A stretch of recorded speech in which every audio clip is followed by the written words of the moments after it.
Gauge പൂർത്തിയായ പാലക്കാട് പൊള്ളാച്ചി പാതയിൽ തിങ്കളാഴ്ച മുതൽ ട്രെയിൻ സർവീസ് പുനരാരംഭിക്കും. ആദ്യഘട്ടത്തിൽ 3 വണ്ടികളാണ് പാതയിലൂടെ സർവീസ് നടത്തുക.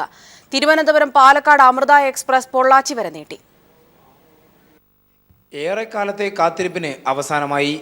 ഗേജ് മാറ്റം പൂർത്തിയായ പാലക്കാട് പൊള്ളാച്ചി പാതയിൽ തിങ്കളാഴ്ച മുതൽ ട്രെയിനുകൾ ഓടിത്തുടങ്ങും.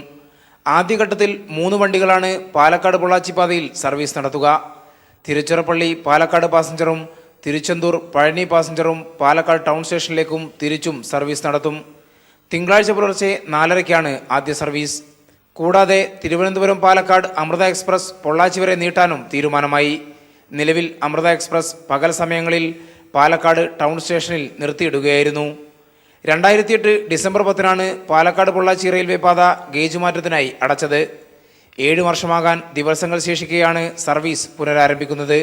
6 വർഷത്തിലേറെ എടുത്ത് പൂർത്തിയായ 54 കിലോമീറ്റർ പാതയിൽ 7 റെയിൽവേ മേൽപ്പാലങ്ങൾ, 129 ചെറിയ പാലങ്ങൾ, 35 ലെവൽ ക്രോസുകൾ എന്നിവയുണ്ട്. കഴിഞ്ഞ മാസം 6-ന് സുരക്ഷാ കമ്മീഷണർ SK മിത്തലിന്റെ നേതൃത്വത്തിൽ പരിശോധന നടത്തിയാണ് പാതയ്ക്ക് യാത്രാനുമതി നൽകിയത്. News bureau, Palakkad.